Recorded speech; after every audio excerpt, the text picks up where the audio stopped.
What's up? What's up? What is up? You know what it is. It's the Ball Hog Sports Talk with your boy, B Brown ESQ, aka the Ball Hog, aka the Mouth of the South, aka Mr. Excessive Celebration, aka Breezy. It is another week, another Friday, another opportunity for Ball Hog Sports Talk to come into your mobile device, into your computer, to wherever you might be watching us. Today's episode is entitled Defensive Schemes. And I got to get right into it. My coach, my receiver coach, someone who I've looked up to, been a father figure in different ways, Urban Meyer, is caught up in a scheme this week. And I'd like to go full tears like Terrell Owens defending his quarterback and defend my coach. But the truth of the matter is, when it comes to certain video evidence, tough to create a defensive scheme. Other defensive schemes that we're going to talk about this week, a lot of former NBA players were arrested for a potential fraudulent insurance scheme. Same thing on the NFL side. There was an insurance scheme. So stick with us. Today's going to be exciting. You know what it is. It's where sports, business, and entertainment collides. The Ball Hog Sports Talk. I'll be joined, as always, with the crew. So with no further ado, let's bring them on in. ETPL is the producer and the Big Flow Show in the building. What's up, gentlemen? How y'all doing, man? Man, fantastic. What's good, America? What's good, E? What's good, B? Man, you know what it is. Technically, I guess we should do theme song, but I want to just get right in. I avoided theme song. Sometimes you're so excited about the content that our theme song didn't even get played. Urban Meyer, y'all. Urban Meyer is in the news this week. And not for the right reasons. Not because he's 0-4 and people are questioning whether or not his defensive scheme, pun intended, as that is today's episode title, or offensive scheme is not working on the NFL level, not because he decided to go for 4th and 1. Like, he's in the news because after the game when Jacksonville lost to Cincinnati, he decided to stay home. Urban Meyer's from Ohio, from a very small town close to Cincinnati, and he decided to stay home. For all accounts, I would say it was a miserable decision. Not only because you let your team go on without you on the team flight after getting to the point of 0-4, but because of the aftermath. There is a particular video that has been shared of Urban Meyer in a bar with, I don't even want to say friends, because friends should not let friends get caught on a video like that. Facts. But with associates, with humans, other guys, and one particular subject, I would call maybe even the co-star of the video was a 24-year-old young lady. Definitely more than an extra. She added some lines. She had speaking parts. Sad credits. Yeah. Straight up. For sure. So Urban Meyer is in the middle of a tumultuous week, not because of football, but because of the video. Because of what other he was in the middle of. Allegedly. Coach. Allegedly. What do y'all think, man? Is this much to do about nothing? Is this? It's terrible. It's terrible. Or I mean, look. There's the reality that at some point he said he wanted to stay behind and spend time with his grandkids. Is that was she? She's his granddaughter. That's the only thing that can make the story worse. Not a grandkid. That's the only thing that can make the story one of those terrible. said grandkids. No, she was not. There have been people that have called for his resignation. There's others that said that the Jaguars could fire him. These are astute legal minds that say that the Jaguars potentially could fire him with cause. And by doing so, avoid the remaining $7 million or so they owe on this year's annual salary and future payment obligations. Is this much to do about nothing, or is Urban Meyer in hot water? The new reality of a video camera everywhere. Obviously, Urban didn't get that memo. The last time he hung out in bars, maybe they didn't have video cameras like this, but everybody got a video camera. It looked like she was a prop, man. I'm sorry. It just looked like some. It was just too perfect. It was too perfectly imperfect. And Urban looked like he just fell for the rope a dope. His defensive scheme failed. His front line, his boys, who should have been preventing anything like that from happening at all, not just in public, but at all, they failed. And now Urban is in the middle of a hot water. Is it much to do about nothing, or are we right on point here? Does Urban deserve the backlash he's getting and potentially deserve losing his employment? You know, if they decided to get rid of him, I couldn't be shocked, because if he's a player, oh, he's a player. He just don't crush he's a lot. Player, he don't crush a lot.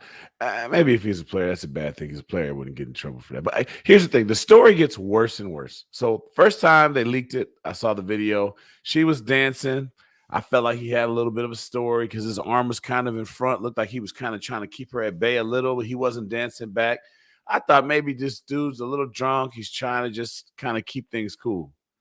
Then the second video came out. See, he was trying to clear her wedgie. That seemed a little too much for me, right? Then I find out that he stayed behind from the plane to come do this foolishness, right?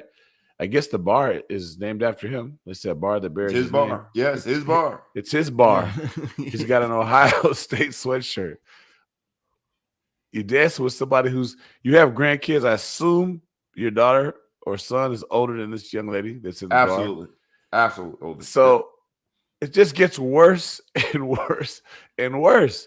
So it humiliates your family. I mean, your wife is obviously, you're in trouble. He's sleeping in the garage, if that, with the door open. And then your kid, what does his daughter say to him, man? Like, you know what I'm saying, Dad, you out there messing with some girl that's younger than me? What are you doing? It's just so bad. And then, you're 0-4 for the start. It's just such a bad look. And when employment termination worthy, though? The problem is when you start pairing everything that he's got on his resume, hiring another strength coach, didn't care. All the stuff the racist strength coach, all the stuff that he ran from at Ohio State, all the stuff that murderers and people on his Florida team. He just has such a bad reputation for just not caring. So then when he actually shows bad judgment himself, it just seems this is who you are. And I don't know him. You know the man. You played for the man. I never met the man, so I don't know. I always thought he was a guy that I would like to see at my favorite team coach, but I don't know. Yeah, I mean, it's employment termination worthy. Yeah, that part in an isolated situation, it's just a really bad look for him personally and his family. Like, obviously, the crazy thing is, like, his wife tweeted, like, I think almost real time about, like, I'm home with the grandkids because that's my choice. So she's rotting for him and deflecting all of that, which is, impressive. They obviously haven't made it this far without her, that was being video able to play one. that I don't role. think that was after the second video. That's probably after the first video. Maybe, but she posted again and was basically saying, like, she's getting off social media. The hate is disgusting, this and that. But I think in an isolated situation, it just shows if you're not winning, it could all go bad. If he was winning, if he were 4-0, this isn't a conversation. It's just like, oh, he's just celebrating. He's having a good time. He was back home. He's at his bar. The problem is you're at your own place. He got lazy. He took his eye off the ball. He's having a little too much fun, thinks he's safe because he's in his own bar. Somebody, there's some op inside taking footage. It wasn't anything, it was, if anything, it was a violation of his family situation. But other than that, what about it was inappropriate, right? Like, there wasn't any laws being broken. There wasn't anything that was not consensual, right? Like, all of these things happen. Everything was consensual. Everything was supported. It was just that it got caught on camera and that it is a bad look.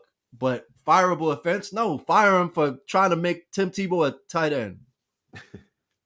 That's part of the when you the whole line items and stuff. You don't just put one thing. You start going Exhibit A, Exhibit B. Poor judgment, right? They should have fired the owner for not recognizing the poor judgment when Tebow came into the camp. There's a joke out there about tight ends and the video. I just can't make it right now. It's just too bad to make because there is a family involved. And his daughters, I know, are older than 24. His son might be 24. I mean, recently graduated from Ohio State. I think he did go to Ohio State as well. So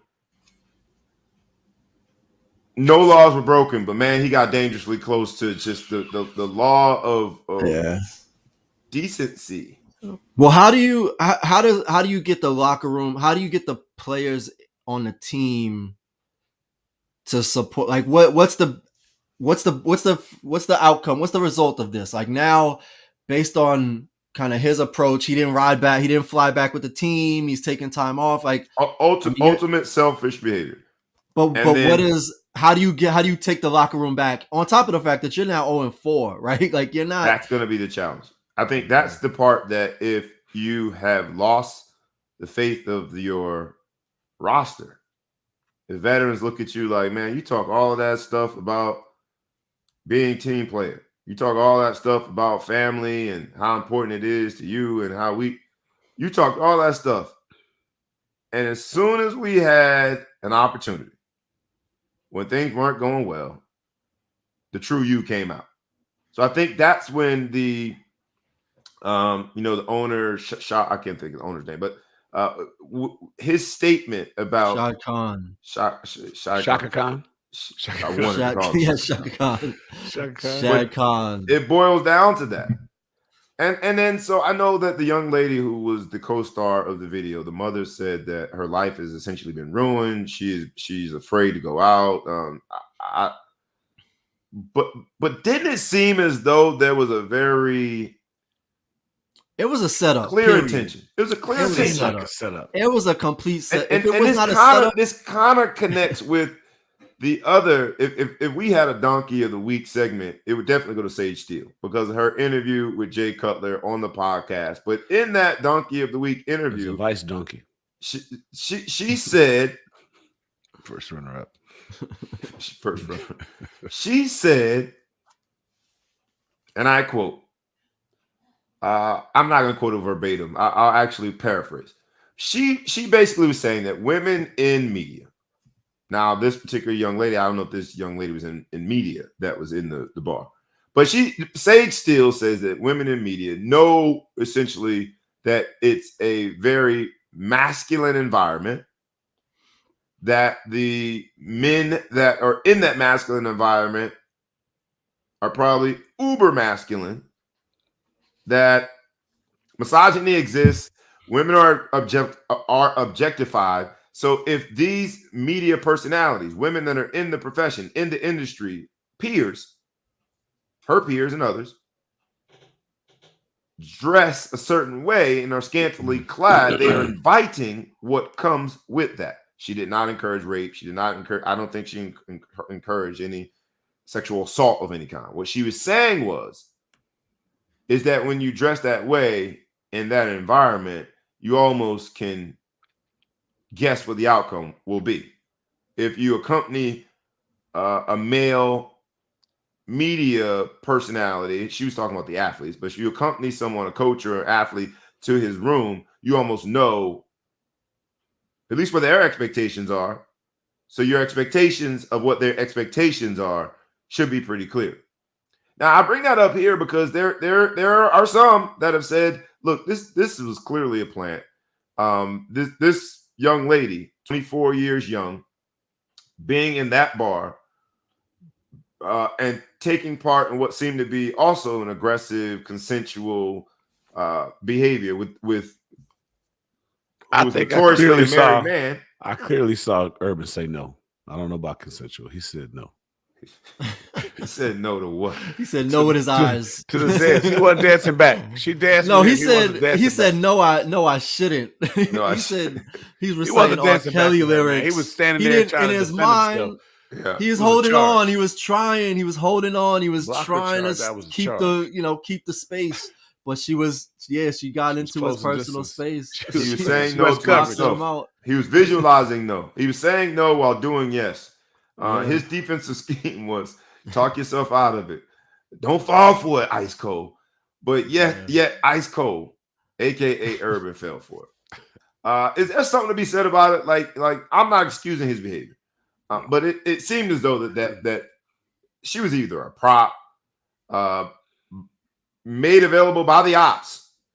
If you did not like Urban Meyer, it seemed as though you could have been a part of that setup scheme. It just looked bad all the way around. And then Sage still making that statement about the uber masculinity in locker rooms and in the context of professional sports. And then you see this video. And are we wrong? Have we just accepted misogyny as a thing in sports? And so that's why I'm even making this comparison. Yeah, this is where we definitely need a female analyst on the show, on the Ball Hawk Sports Talk. We got to figure out.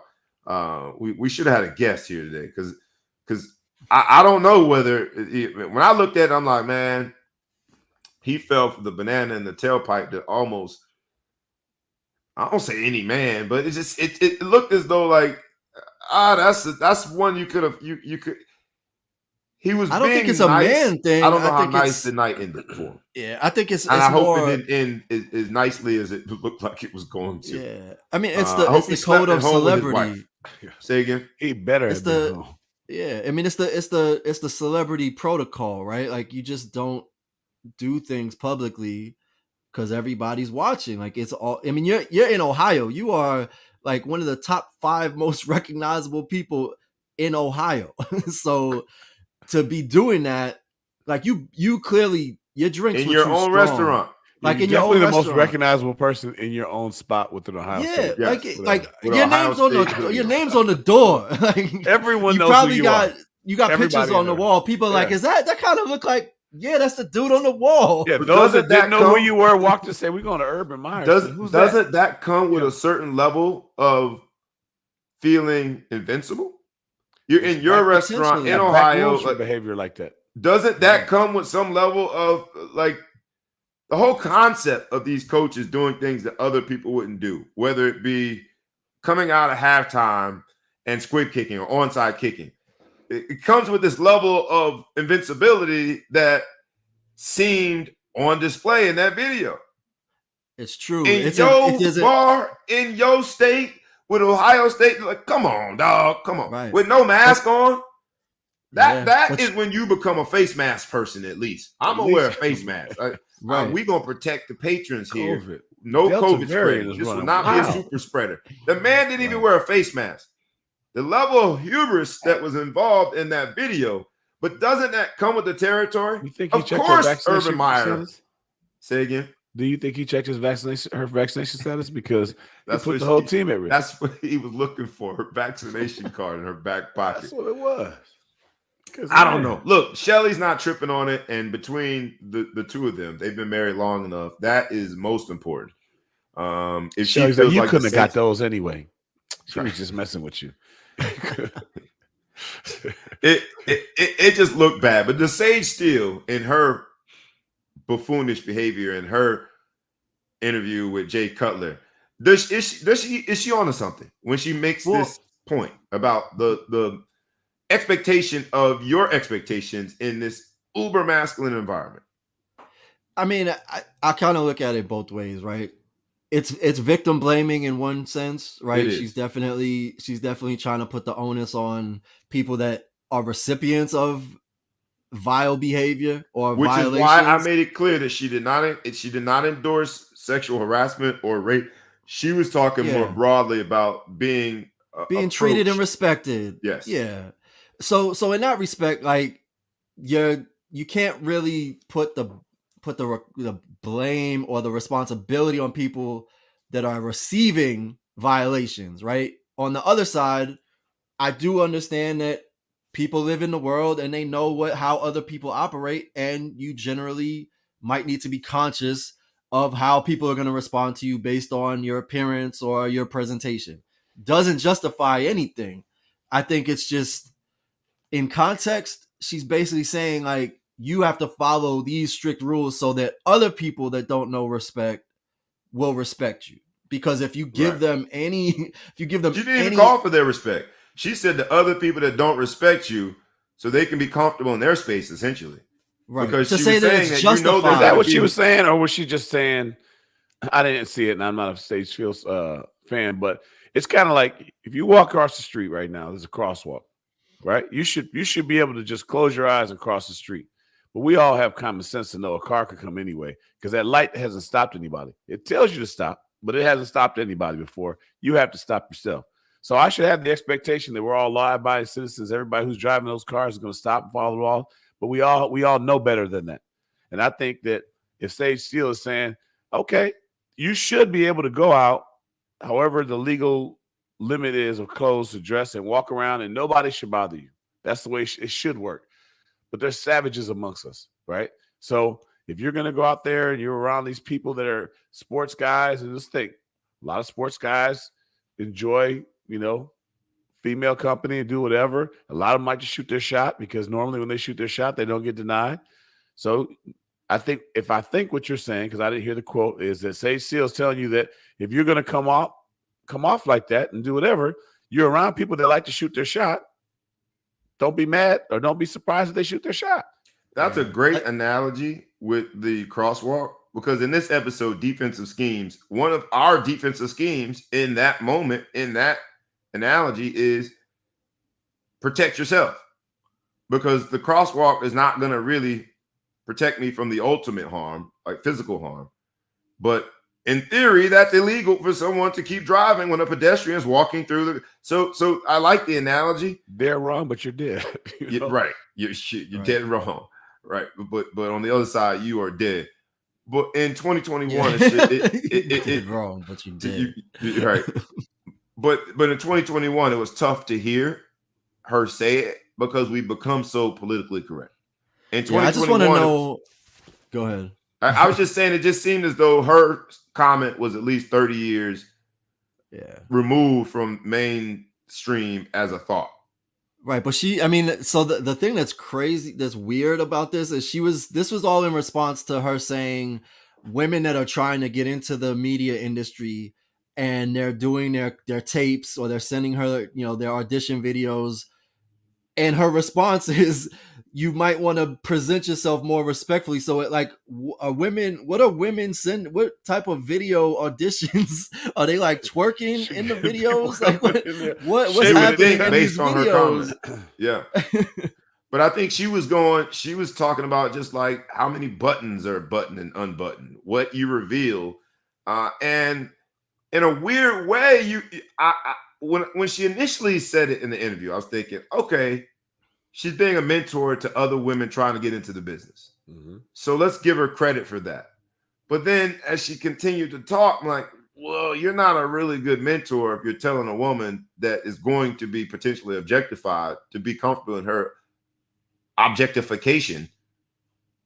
Like you ain't a mentor at all. You're almost a co-conspirator with, the creep that's all in the DMs. You're almost helping him out. You're giving him a pass. And then we see this Urban Meyer video a day later. In this strange, complex way, the two overlapped in the same week.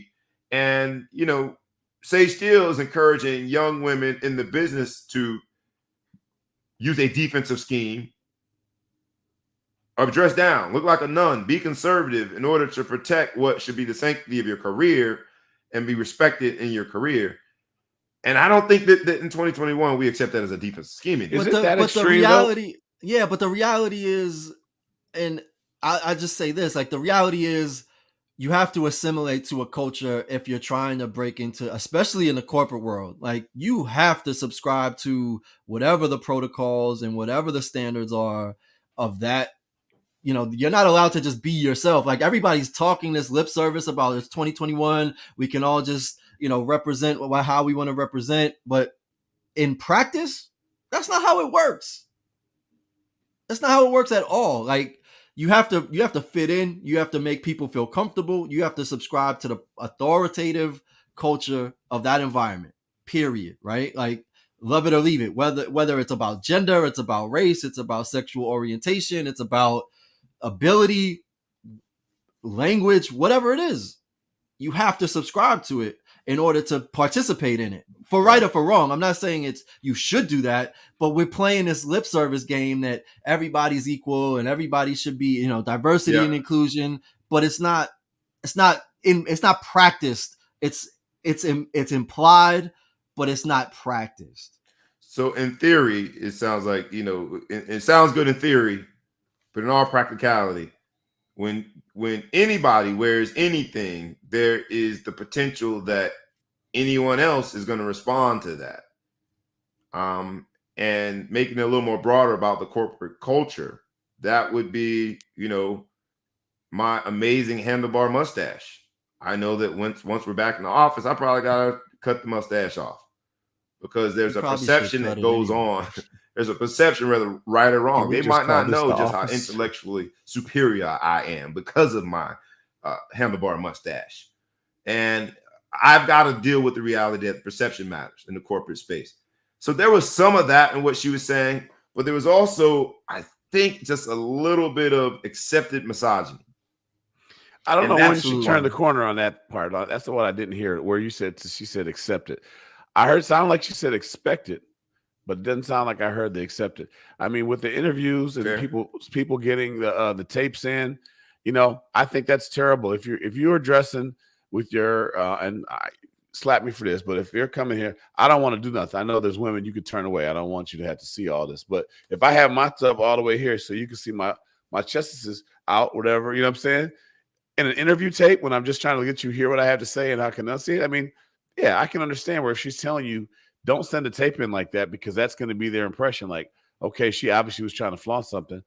That's different than your day-to-day. That was step one. She went on to say something like, and then if you accompany an athlete or a man in the business back to his room, you have to understand that's a mistake. That's a mistake to do that. I'm a work in corporate America. Never go back to a woman's hotel room. Last time I did that, I got married. So that's how I met my wife at work, for those who didn't know that. But anyway, at the end of the day, you don't go back to somebody's hotel room like that. And as a man, I would never even hint that I would want a woman in the office to come near my hotel room, because it's just human nature. So then that part, that's the part that maybe the Sage Steele interview didn't really touch on, because there's also an expectation that the men in the industry shouldn't be making that proposition, that the men in the industry should be able to see what someone wears and still treat them professionally. And that's the part we didn't hear. Sage Steele definitely was a donkey of the week, but her comments about misogyny come also in an interesting time, because you have the National Women's Soccer League, where the commissioner, Lisa Baird, was ousted because of the fallout behind this Paul Riley, who was a coach, and his abusive behavior to his players. Well documented. Lisa Baird and others, the general counsel as well, stepped down, they were in the know. They were told about the behavior and did nothing about it. Very interesting week when Sage Steele says that, and then you have a man in National Women's Soccer League saying some pretty offensive things in general, but specifically when it came to the LGBTQ community.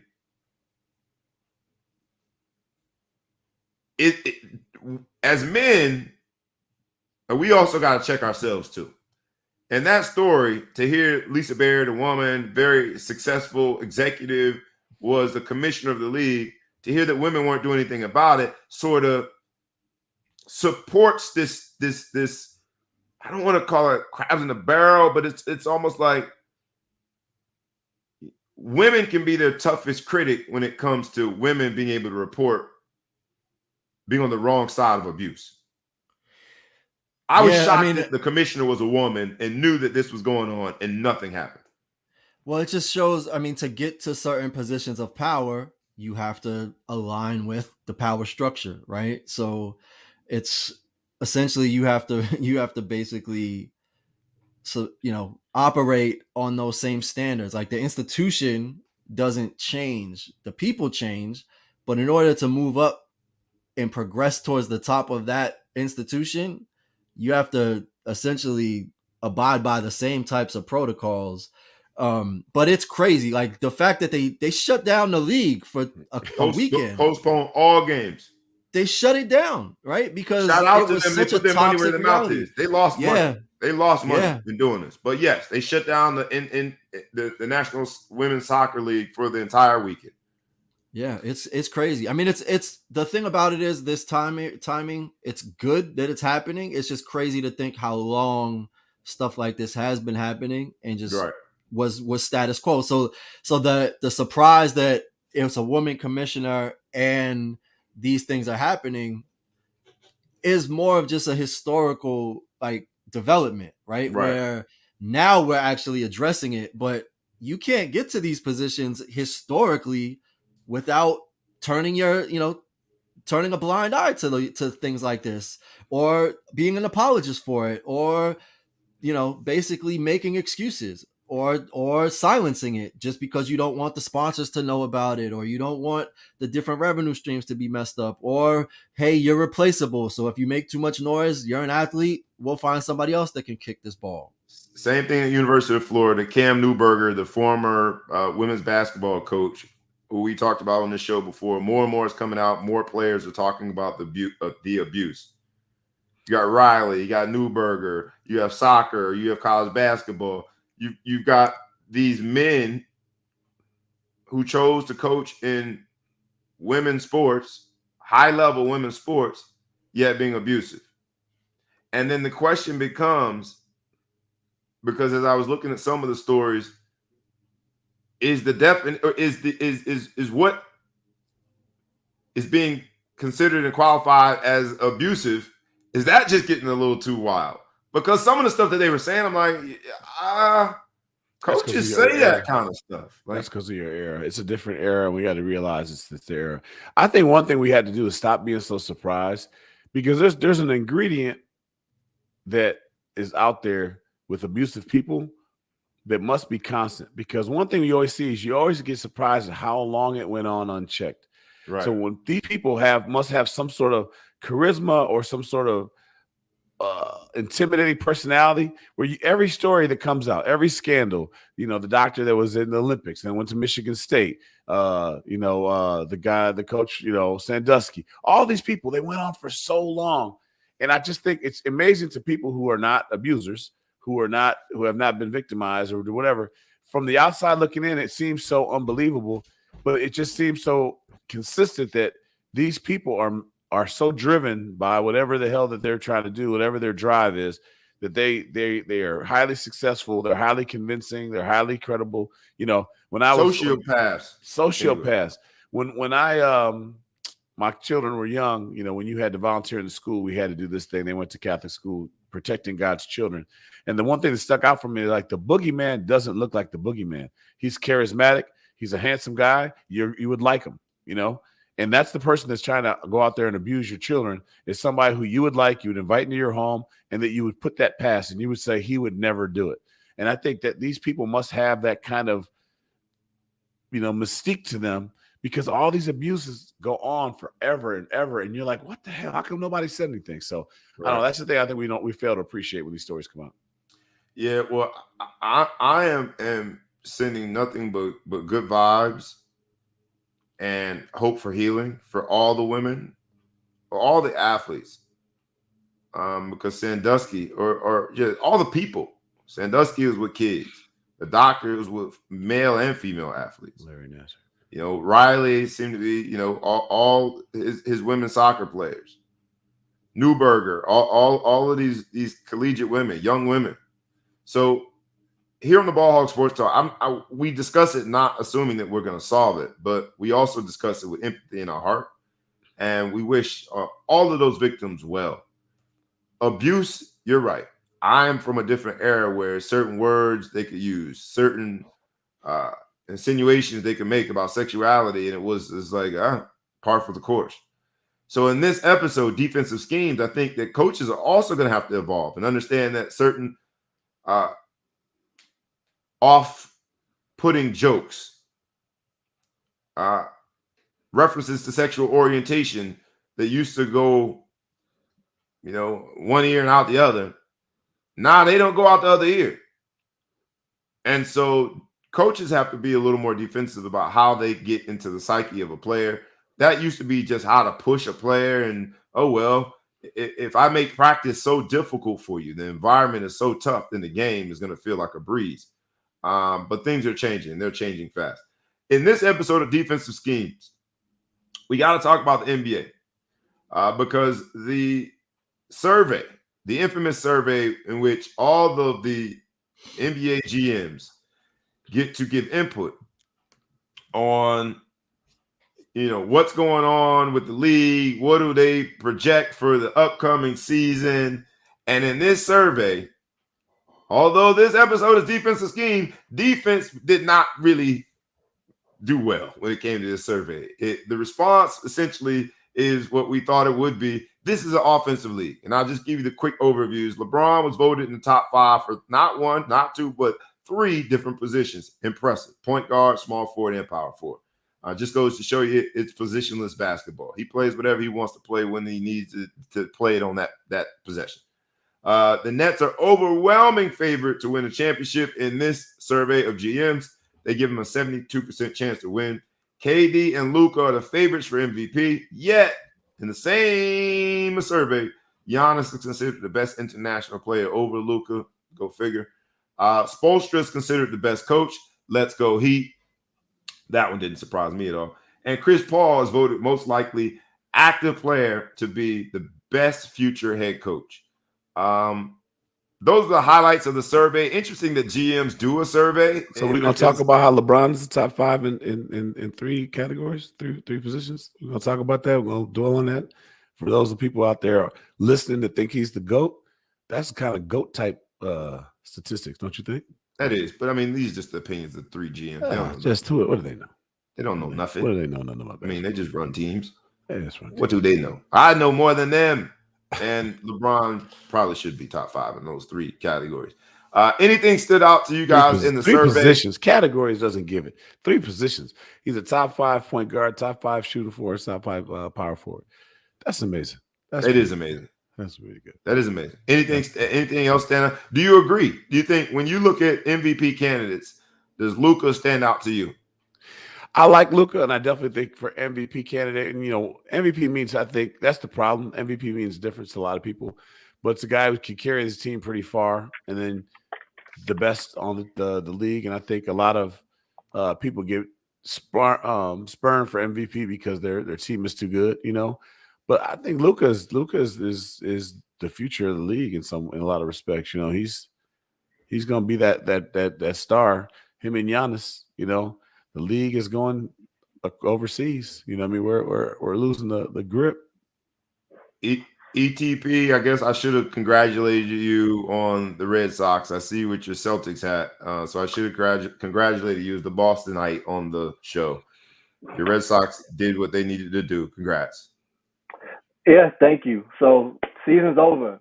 They beat the Yankees. Now it's basketball season. Even though they're still playing and they got wiped yesterday, shut out 5-0 by Tampa Bay.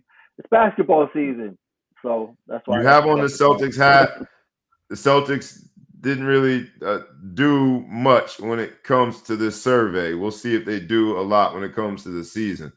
But the story that is the story in the NBA, the one that we dove into last week, the one that is putting healthcare in the center of our basketball conversations is this vaccine. And this episode, Defensive Schemes, vaccine, the vaccination process is looked at as a defense against catching COVID, but not by everyone. Andrew Wiggins was center stage last week on the Ball Hawk Sports Talk because y'all was giving him all his credit because the man had conviction. He was going to forego $9 million to not take a jab in the arm. Well, it was about 38 seconds after we ended the show last week, and his conviction dissipated a bit. Them Bills came knocking and talking to him and said, boys, you stupid. And I think one of the big Bills was like, man, we need that money, man. We need that money, man. So Andrew Wiggins has gotten off of the stool in which he was on and decided to be vaccinated, but others have not. Like Kyrie. Kyrie's still not vaccinated. And now If you go and play an away game against the Toronto Raptors and you are not vaccinated, Kyrie, and you go out and potentially spread what could be with Coach Urban your Meyer, cooties, you're going to jail. They have a new law that puts your butt in jail. The stakes just went up. Not only are you going to bypass the income for that game, but if you do something stupid, you leave that hotel room and they know not you ain't vaccinated, your butt could go to jail. There's prison time. There are fines. And it just seems as though in sports, this idea of vaccination, you have Evander Kane, the hockey player who his soon-to-be ex-wife, are they getting divorced? I don't know, but someone, I think they're getting divorced, but the wife or soon-to-be ex-wife accused him of betting on games. Well, now they're saying that he had a counterfeit vaccine card to maintain his eligibility in the NHL. Evander Kane, you look like somebody I want to hang out with based on all these stories, but brother, a fake vaccination card? Is that what we're doing now? So as these stories unfold, you go to Canada, you go out that hotel, and you're not vaccinated, you're going to jail. Evander, it could potentially face fine, maybe jail time, if indeed he had a falsified vaccination card. It seems as though that when we look in this episode of defensive schemes, whether or not to vaccinate, whether or not to take the defense of the vaccination was just the first part of it. Now it's whether or not you're going to be able to help the team. Steph Curry commented and said basically he was not going to project and say what Andrew Wiggins should do, but he said he's happy to see that he did what he needed to do in order to be there for his team. How far is this going to go?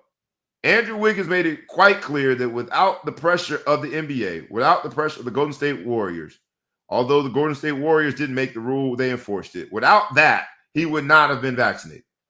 How far is this going to go? And are we on a slippery slope? What do you think, the Big Flow Show? I mean, listen, for $9 million, I'll go on birth control pills. I mean, for be honest, I'm for sale. I'll be honest with you. I don't want to help out hurt anybody's image of me, but I'm for sale. $9 million. When I think about my number, everybody's got that number where you stop working or whatever. $9 million is part of that conversation. So there's not too many things I wouldn't do for $9 million. All seriousness though, he had another previous $9 million, I'm sure, from other shows, other seasons. So I look at it either way. If you don't want to do it, people opted out of the NFL went on, right? These guys are coming back. Doesn't seem like they really got overly penalized. I'd like to see if there's a statistic there. People who got opted out, who got cut this year, didn't make it. Seems like it's a mixed bag. But if you really believe in your heart that you don't trust this vaccine and you think it's going to kill you, and you really, 10 years from now it's going to bother you. If you really feel that way and you don't take it, don't take it. Right? If I thought that for real, that this vaccine was going to kill me in 10 years, if I really believed that, I wouldn't have taken it either. Right? You see in Sweden, they suspended Moderna vaccine for those 30 years and under. And that's the sweet spot for professional athletes. Most professional athletes, unless your last name is Brady and you sold your soul to the devil and you play the 44, unless you're him, most people are in that 30 and younger age range. And here in Sweden, they have now suspended the Moderna vaccine. It said it gives potentially an inflammation of the heart for those under 30. And I gotta be honest, I'm team vax. Go get vaccinated, because on this episode of Defensive Schemes, I want you to help us defend against this doggone pandemic lasting another 5 years. I want to live normally, and so I'm encouraging people to get vaccinated. But when I see that story, I gotta give people credit that have paused, because I'm assuming in Sweden their studies have shown that indeed that this is a real risk. While the risk is low, it could happen. So I don't know. I think the whole concept of being vaccinated or not has already undermined the private sector, right? It's already put people in a tough position. Another one of my coworkers I heard is leaving because, of the pressure of being vaccinated or proving that you have been vaccinated. So it's not just happening in sports. It's happening everywhere, but the numbers are a lot bigger. Kyrie is under contract for $34.9 million this season. Each missed game will cost him $381,181.22. Don't forget that 22 cents. That's a big number to throw away for something that you believe. I mean, if you believe that strongly in it from a health standpoint, I agree with you. The Big Flow Show, you should have the freedom to make that decision. But man, that's an expensive decision. I think that's what happened with Andrew Wiggins because Andrew Wiggins is Canadian, right? So I think at first he was thinking about 9 million Canadian dollars, which if you do the exchange rate, it's about I think like $85. It's like $85 in Canadian money, right? So give or take, my math might be off. So rounding error. But then they were like, no, it's 9 million US dollars. They're like, oh, okay. I think I'm gonna have to get the shot. But I thought Kyrie for everything, for Mr. Flat Earth, for all of this stuff, I thought he was vaccinated and was just trying to make a point. But it really looks like he may not play. Like, do you think he's gonna commit to this? Because at this point, you have to kind of commit. Is dumb enough. Now I'm gonna say dumb. If anybody is stubborn enough, determined, unwavered by common sense when it comes to that's almost $400,000 every time I decide that I'm gonna stand up for this. I could risk, like you're not gonna be in your prime forever. If anybody is willing to forego the opportunity and take the risk, Kyrie would be him. Yeah, but KD tried to fight Michael Rappaport for way less. I would not think KD would let Kyrie Irving not try to pursue a championship. KD challenged Michael Rappaport to a fight in Midtown Manhattan at Catch Steak on Twitter. And he's gonna let Kyrie compromise his championship hopes. This is bizarre. Because KD can't whoop Kyrie. But he can whoop Rappaport. He can't whoop Kyrie. He got the reach, but he got the reach. And his hair is all back. His hair, you know what I'm saying? Yeah, anybody hair that bad gotta be in the fight though. But that he's tender-headed. He's tender-headed, so he can't even handle get played. Slap him upside the head, it'll bother him. Nah, man, he got hair. He got hair like he fight with like Kimbo Slice, like backyard brawl. Rest in peace, Kimbo. That's what fight was fighting. Just hair. Yeah. Hey, I'll say this, man. On this episode of Defensive Schemes, this whole idea of the vaccine being able to defend each other as an organization to protect one another was, from a healthcare standpoint, I thought the meat and potatoes of the conversation. But now it has evolved. We politicized this vaccination so much, and people have such personal feelings about it that now the defensive scheme is to defend the right to make the decision. And I absolutely take my hat off to your civil liberties and making your own decision. Where I probably wouldn't take my hat off and would talk about you really bad is when you look at the numbers, like the money that you're foregoing for making the decision. It seems to be, to me, too astronomical. But I'm not in that tax bracket. I haven't made that level of money, so maybe I'm the one irrational here. But let me ask you this question, and it's not saying that it would happen, but just hypothetical. If there is some evidence, right, that there's heart inflammation issues. I mean, Sweden has a study and they've taken precautions. If you went and decided that you got the vaccine because I need this money, but then you ended up with a chronic health issue, getting paid.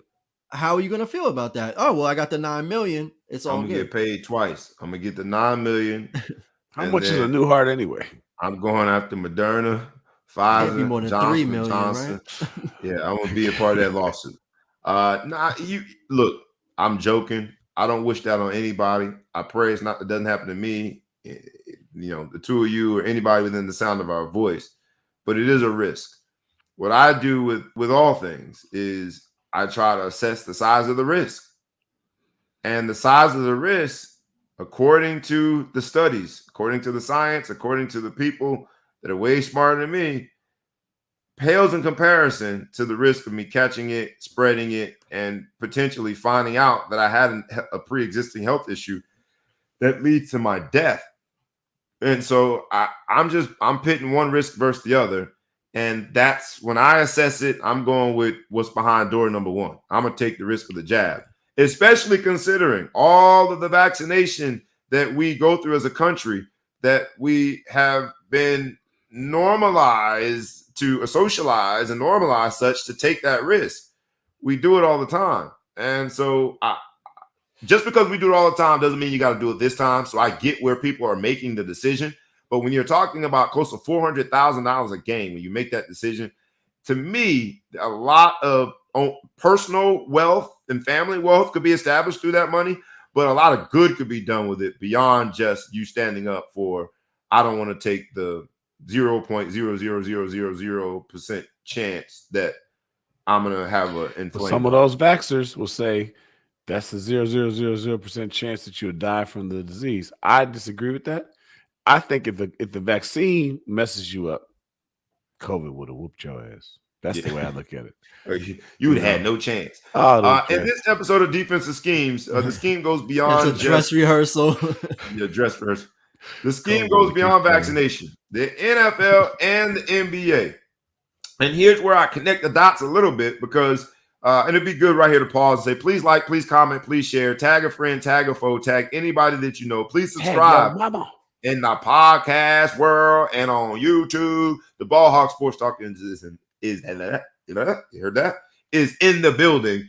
This is where sports, business, and entertainment collide. We do it rough, rugged, and raw. It's the only way we know how to do it. All right, cool. Now that I said that, I talked about the wealth accumulation, the opportunity to accumulate wealth as an NFL, as an NBA player, that you were shunned by saying, nah, I'm not going to get vaccinated. Not going to get vaccinated. Well, I say that because, the ESPN 30 for 30 show broke, or in any neighborhood known to mankind, it's quite clear that players go broke. And this week's story about NBA and NFL players, retirees, trying to defraud that scheme on health programs is front and center. 18 former NBA players were a part of this ring of arrestees this week. 18. One being Big Baby. I don't know if we want to go to the clip or we could just refer to the clip. A very interesting video by Big Baby, Glenn Big Baby Davis, where he got fried chicken in a private jet, showing all his money, but yet he was a part of this scheme. It seems as though he probably was the one leading it, but they said Terrence Williams led it. But when you got all that money with fried chicken on a private jet, to me, it reeks of you up to something. It's just something, 18. If you haven't seen it, go see it. It looks. You gotta think go it's see a the Spice Adams type thing because you're like, this dude can't be serious. But Wonder he's where serious. he's flying to all that cash. He is serious. You think the Popeyes was still hot? I mean, wheels up, all that kind of stuff. Whatever. I digress. Better have been hot. On the NFL side, you got Clinton Portis, who was an amazing running back. NFL Pro Bowler at least twice. Statistically, impressive career as a player. He's one of three players that are going to plead guilty in a similar scheme against the healthcare plan for retired NFL players. I just don't know how players get duped into these schemes. If it's too good to be true, y'all, it probably is. And I know that PPP loans and all the memes and all the jokes and all the videos we posted about the PPP loans, this is their version of the PPP loans. For the NBA players, there was on one particular day, a few players got the same exact procedure on the same tooth, root canals, like 5 times in the same day. Like some of the things were impossible. Through GPS, they located while you were supposed to be getting a toe replacement or whatever you put down as your procedure, you were overseas playing in a game. it reeks of stupidity, but it more so reeks of desperation. And this is why I balk at players that are going to just make decisions that will cost them millions and millions of dollars, because it's not until after the career when things like this happen. Donkey of the day would have gone to all of them most likely. Glenn Davis says he's going to get his day in court. Don't believe what you hear on the internet. I'm just here eating my Popeye's chicken on a private jet, showing you a random money in a briefcase. So you don't believe that stuff you hear on the internet. Is this really, man, a cautionary tale? When it comes to defensive schemes, we've talked several times about how, as players, they need to get together and protect themselves and make sure that fewer players become financially desperate after their career. But this defensive scheme, and I say scheme because indeed it was a scheme, shows where we are with the lack of transferring being rich into being wealthy. And if these same 18 players, while they were still rich, could have come together and came up with some real estate vehicle to translate that into wealth, came up with some, they could have been, passive investors in something. They could have invested in something so boring and basic. But whatever they would have done would have been far more productive than a healthcare fraud scheme that now has them landing in jail. Yeah, I have to show that. We have to show this clip. We have to show it. It's only right. If you're going to be that ignorant, it's only right that we show it. America, strap on your seatbelts. We have got to show this. That's your boy, Big Baby, man. Don't believe all that shit on the internet. I will have my day in court. They just mad because a black man got money, man. Just trying to keep a black man down, man. Hey, man, shout out Rollo, man. All those people, man, getting money, man. My shit legal, man. A lot of jump shots. A whole lot of jump shots. Popeye chicken. If Popeye's chicken didn't cut that man a check. Yo. Hey, baby ain't never shot a jumper in his life. Yo, he like Popeye's chicken. That would have been a flex when was it? A year and a half ago when you couldn't get a Popeye's chicken sandwich. Right. Like, he wouldn't even that would have been such a flex. But that right was a now, 3-piece. I could go get It's a 3. I could go get a 3. What, $6? He's like, look, I'm balling. I got $6. I got a $6 chicken bucket. Right. And got money falling out the briefcase. I just, I'm making light of it because when Glenn Big Baby Davis makes a video like that, how dare we not make light of it on the Ball Hawk Sports Talk? But young men, make sure y'all have advisors around you, man. Your defensive scheme is to never be in a situation where you need to defraud the healthcare plan that was set up to benefit you. Yeah. So you said duped.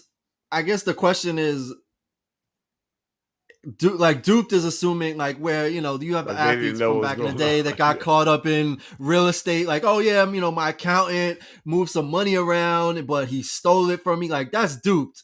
It's not.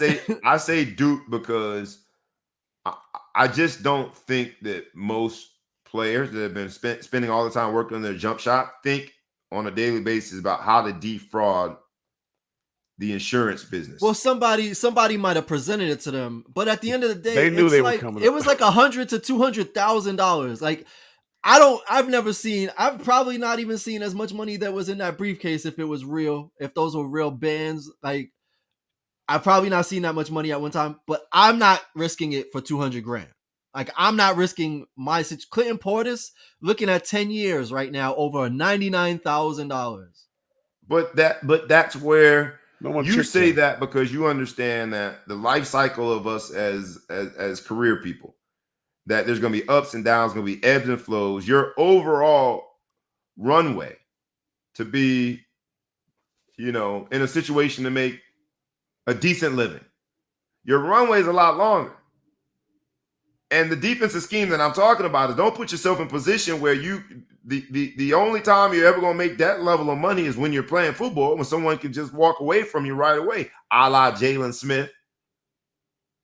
Jalen Smith got cut this week by the Cowboys. He was riding on like cloud 99 just last year. Before Micah Parsons got drafted, people were saying Jalen Smith might be the best linebacker in the league. He got cut a year later. Not even a whole year. We're 5 weeks into the season. So I say that to say the cautionary tale, the defensive scheme that these players need to play is to understand that you're going to be out of the revenue generating chapter of your life when it comes to being an athlete. Don't put yourself in that position.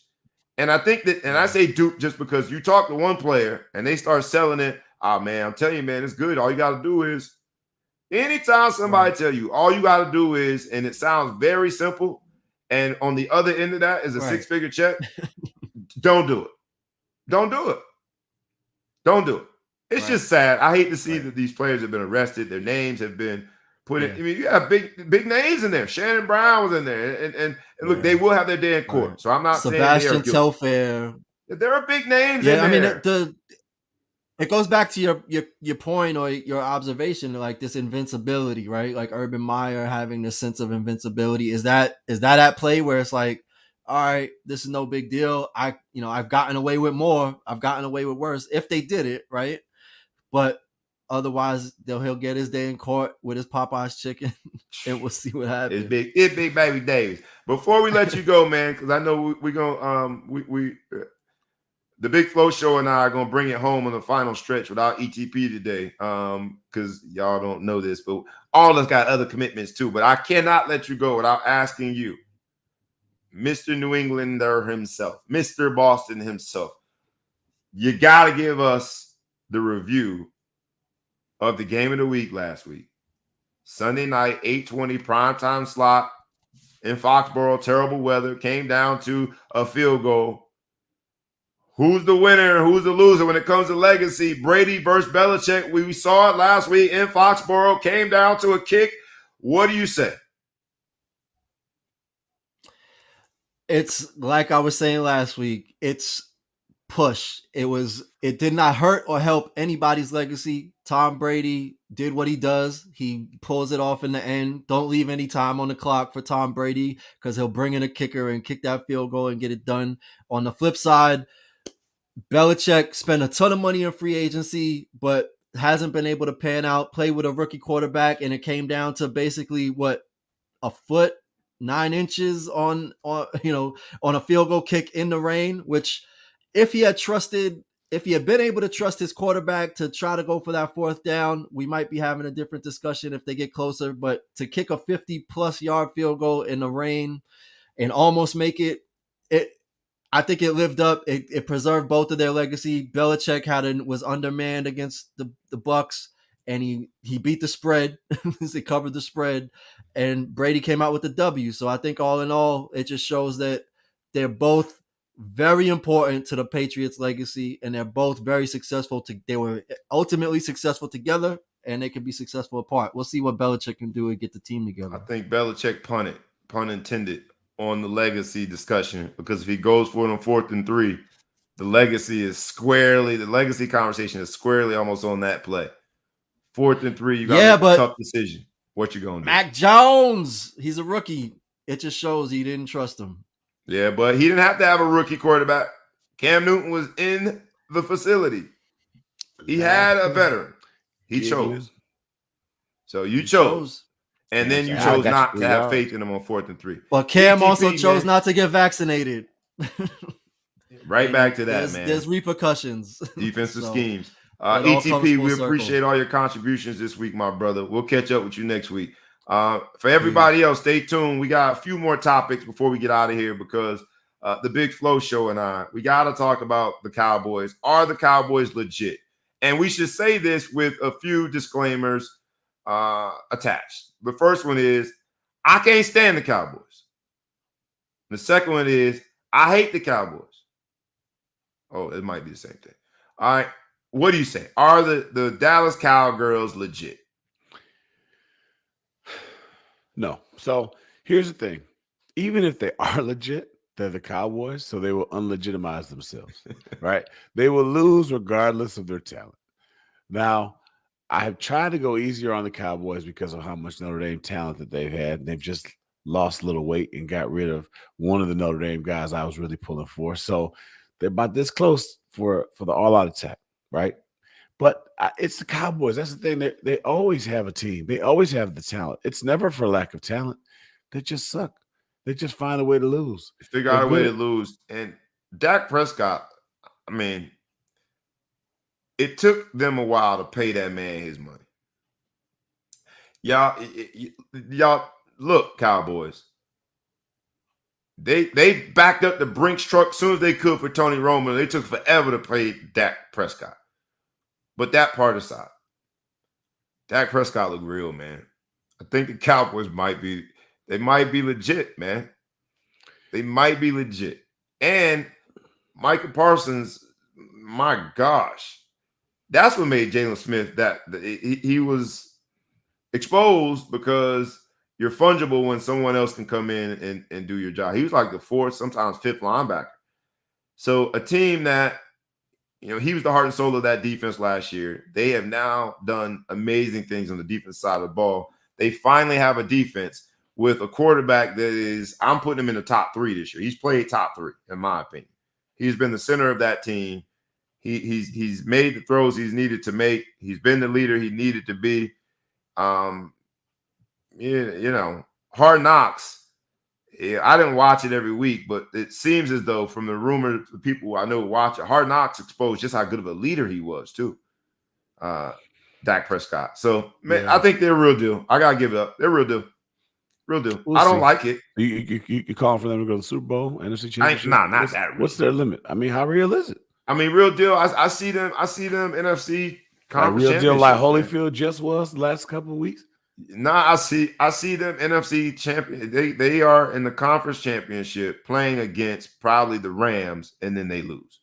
But call it one and done. You one and done? Major playoffs. To me, that's not real. If you say one and done, then you're saying they're not real. I say that they make it deep in the playoffs, but the Rams are just a better team. I like the Rams right now. Coming out of the NFC. And the AFC, you know who's going. One and done. Disappointment. I'm a Browns fan. The Browns will be in the Super Bowl. So you heard it here first. And you're going to hear it here often. I don't agree. And hopefully it will actually happen. We got to get into some college football, man. And quickly, because we're gonna take this home. And there's a lot of injured quarterbacks. Baker Mayfield is one of them. Get well, Baker. We need you, man. Don't be out here playing. Yeah, a little labor. You got Labrum, huh? Labrum. Yeah. Does he got surgery? I don't know if he's getting surgery, man. But I just, you need. I don't know much about what you need at the NFL position, at the quarterback position in the NFL. But I think Labrum. Deshaun Watson is available. I don't think that we would touch Deshaun. I know massage therapist in Cleveland. As long as you bring, he probably come with his own massage therapist in Cleveland. They do know that. Thank you, research team. He is not going to get surgery, but does have the torn labrum. Get well, Baker. Come on, Baker. Stop playing with us, man. We got a Super Bowl to go get. Come on, Baker. College football. Clemson out of the top 25 for the first time since 2014. Is this the new era of post-Clemson football dominance? Is Dabo Sweeney and all his Daboisms, has it finally come to an end? No. I think it's a bad year, but it's good for football, though. I think it's good for college football to have a couple teams that show some human side to them, but they still get recruits. They're going to be fine. They're just they're between quarterbacks. They got to get Ukulele to get a little better, just kind of tighten up a little bit. They got some things to fix, but it's still Clemson, right? They're out of the top 25 because they're disappointed everybody. If they were any other school with their record, they'd probably be in the top 25, Good question. I think when he says Big Cinco, he's talking about DJ. Can you say his last name? I give you $5. You say it right. Ukulele. That's not that. Isn't it? Is his name Ukulele? I love the fact for the $5 you kept a straight face. He's like, he obviously don't know how to say it. So if I just say it with confidence. I know it's DJ, Don Bosco, California, Trinity League, all that, but I can't. It's asking too much. Can't say his last name. He looks bad, man. He looks bad. I might as well go ahead and say it. He looked good last year in his 2 outings. I think he was Boston College, and he played very well against Notre Dame. You think he's getting too heavy? You think he's getting too heavy?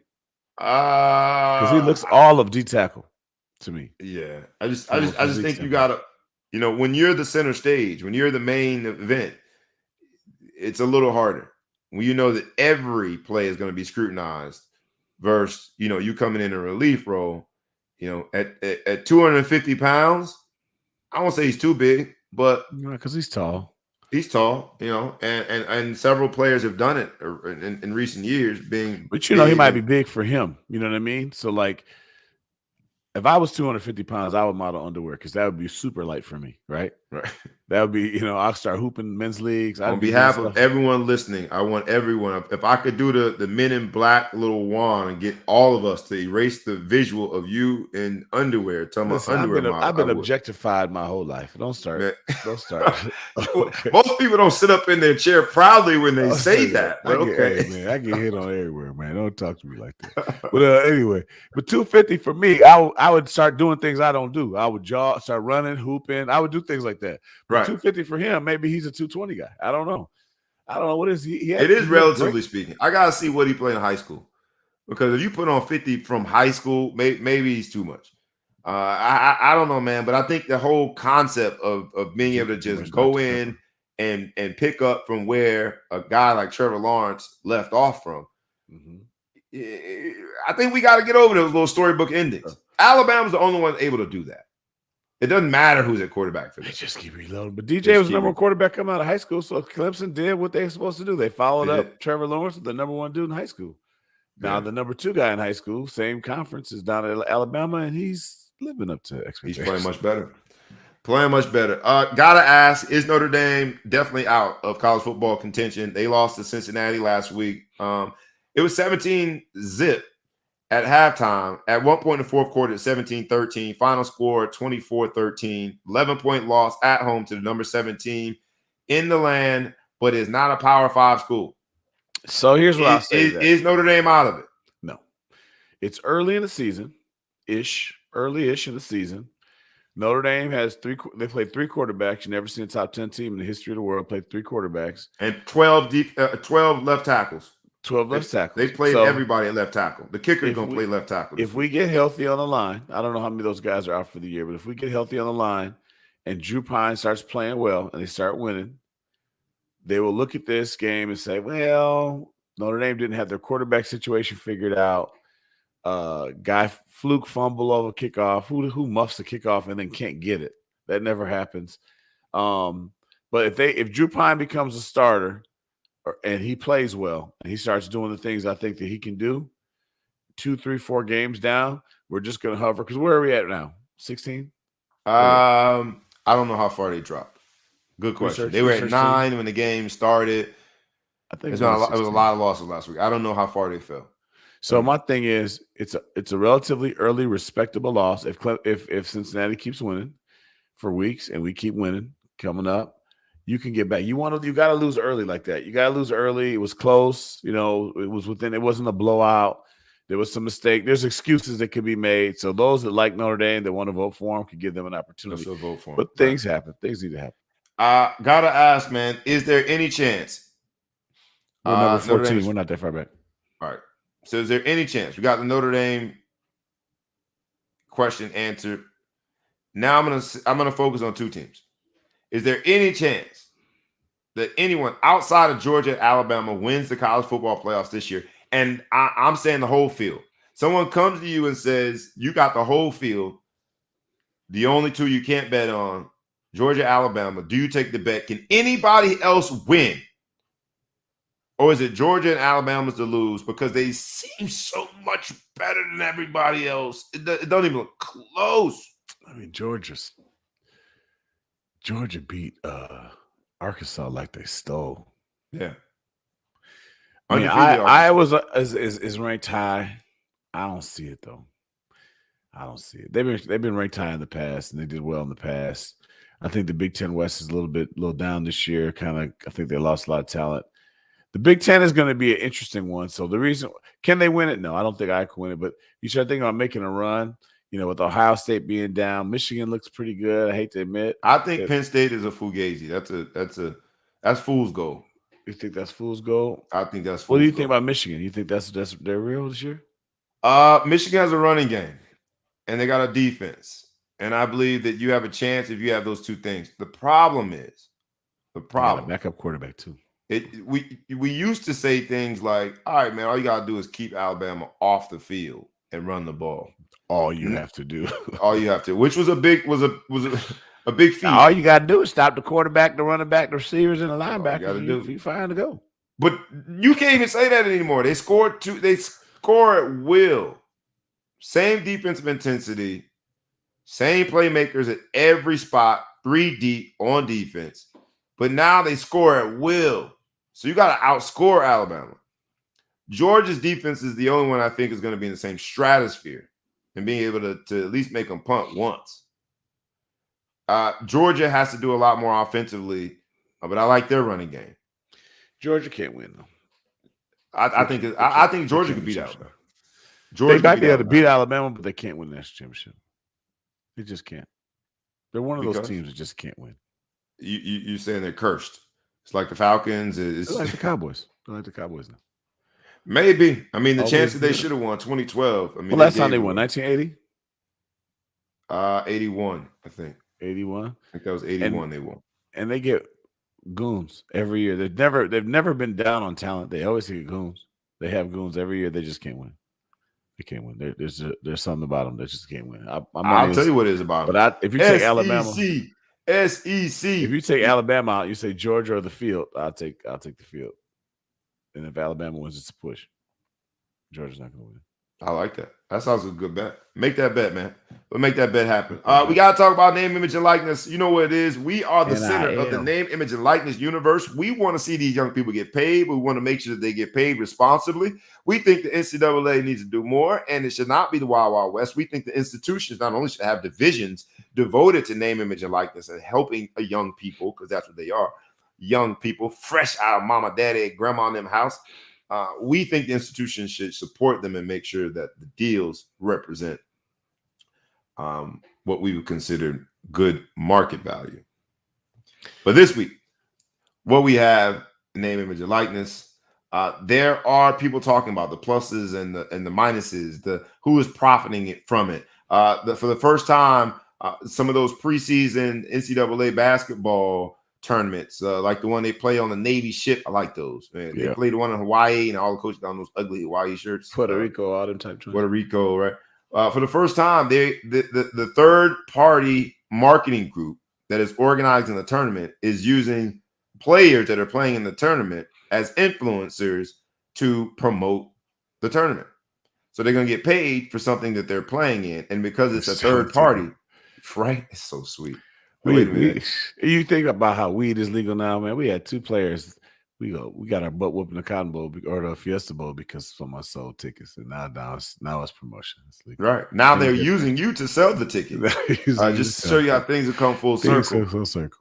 I love that this Kofi Cockburn from Illinois is being a spokesman for a manufacturing company and trying to entice people. It's called TCCI.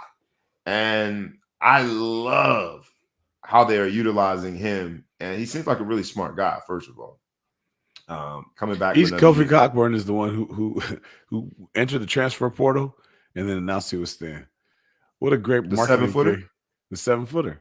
I didn't know he announced it. He was one of the best players in college basketball last year. Yeah, so he entered the portal and it came down to Kentucky, I don't know, Duke and Illinois in the portal, and he stayed. He made a big announcement. So I think things like this, right? Like this manufacturing endorsement, this TCCI, things like this probably will help players stay. Mm-hmm. The exposure that you wanted by going to Duke or Kentucky, you might be able to say, I'll instead of the exposure, I'll take the bread. I'll take the bag. And the TCCI CEO is an Illinois grad. And that's what it's talking about. You know, the pundits have talked about sort of there will be now athletes deciding based on state laws, based on the guidelines of the school, where to go because of the revenue streams that are connected with this name, image, and likeness world. New name, image, and likeness world. But nothing really, really earth-shattering name, image, and likeness this week, but the consistency in which evolution happens. Yeah, it's just starting to keep picking up, people doing things. On this thing, announced I got a new Big Flow show coming up next week. I'm going to be interviewing Tom Carter, who's a name, image, and likeness consultant for the colleges. I'll be telling his story. Guy played at Notre Dame, first-round draft choice, went on to work for the NFLPA, and now he's going to be consulting colleges on name, image, and likeness. So we'll find out a little bit more about the future of that. So tune in. I'm going to probably release it on Monday, the Big Flow show. So I think that things are starting to – I shouldn't say it's only been a slow week, but we haven't seen anything super crazy. I think the Kofi Cockburn endorsement is what I was expecting to start seeing. And the reason why I think every college out there is going to be able to pay their athletes, because everyone's got a rich alumni that works in corporate America, and they're going to use him to as a recruiting tool to him or her. Oh yeah, because there's 18 of them. Yeah, there's like 18 people, right? That they sign athletes. I'm talking specifically about the Kofi Cockburn. I think those were all men. Was it? Okay, that's what I was saying. They're going to use him to kind of promote the recruiting into their organization, into the fields, and just kind of a spokesperson type for a corporation. Those are the deals where people really can get paid. Other than like if you get like a McDonald's or some sort of a commercial B2C product, but those spokesman type things, regular corporations where they're affiliated with the college, I think that's where people are going to start making some nice cash, and it's going to be a mutual win-win, because now you're going to start to, I used to work for a company called Sayers Corporation. Gail Sayers was the founder, and he started off being a spokesperson for Hitachi, and then he started selling Hitachi, and that's how he started his business, and it kind of leaked in from there. That's the kind of stuff I want to see. People are going to be a spokesperson while they're an athlete for a major organization, or just a company that's affiliated with the school, and then maybe they'll go into that field and start to actually benefit from it from more than just a marketing standpoint. So I like the direction I'm seeing it. All right, love it. And this episode of Defensive Schemes is the name of this episode of the Ball Hawk Sports Talk. We got to get into the WNBA playoffs because there is a playoff going on, and we are almost down to the final two. Chicago Sky beat the Connecticut Sun, and in attendance, Scottie Pippen, Chance the Rapper, and other Chicago celebrities. Love it. WNBA put some respect on their name. Yeah, it's the lowest seed in the WNBA to ever make the finals. Chicago came in as a 6th seed. So many different cool storylines there. Candace Parker decided to leave LA, go back home. Went to my son's high school. Got a shout out, Naperville Central. Naperville Central in the house. To lead a team to the finals, lowest seed ever in her hometown. Just love hearing it. And I'm pulling for her. Who she will be playing is still undecided. You got the Las Vegas Aces playing the Phoenix Mercury. They're tied at 2-2, Game 5 Friday in Vegas. So check it out tonight. The Aces were blown out in the last 2 games, and then blew out the Mercury in Game 4. So they've been lopsided games, but still tied at 2-2. So back to even. We'll see who wins. But the story of all stories and Defensive Schemes episode is the WNBA fight. 2 Atlanta Dream players of the WNBA. I guess they were in the VIP. Let's call it the VIP of a particular establishment. Other young ladies was capping. I think that's what they call it. Well, they was hating. No, did I misuse capping? Oh, capping means lying. No cap. Something like that. All right. I don't know how the young people say it. But long story short, there were people that didn't like the fact that these women were in the VIP. And there was a group of young ladies who proceeded to jump one of the players, Courtney Williams. Obviously, her teammates came to her defense. This happened several months ago. There's a video that surfaced by way of, yeah, you guessed it, one of the players in the fight posted a video. Clout chasing from a fight that happened in May. This is October, ladies and gentlemen. A fight that happened in May that only she and the other people, the other participants, her teammates, and the girls that thought that they were going to jump them, only they knew about it. Maybe security knew about it. But she being the WNBA player, Courtney Williams, posted the video of the fight. They have both been dismissed from the team. They both are free agents. Atlanta said they have no intentions to resign either one of them.